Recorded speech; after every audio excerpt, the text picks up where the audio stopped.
Hello guys and welcome to Creative Process DIY. My name is Vadim and in today's video I'm gonna show you how to increase hot water temperature in a shower.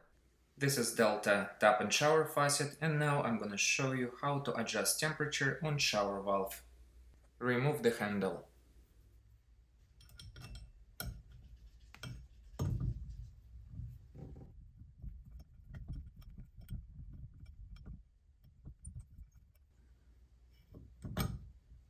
And remove the sleeve.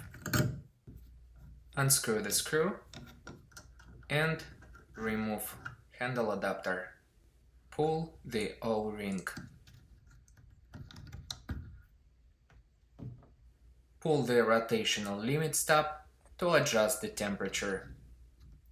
I'm gonna rotate it to the left, following the arrow to make it hotter. Before installing the handle, you should take this opportunity to check the temperature of your water. I like the temperature, so I'm just gonna start installing everything back in place. After rotational limit stop is in place, push O-ring back into place. Install handle adapter.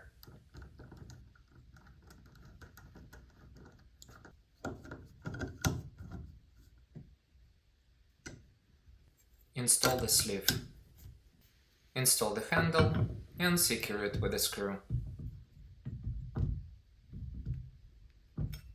If you like the video, hit the like button, subscribe to my channel and share this video with others. Thank you so much for watching and I'll see you in the next video.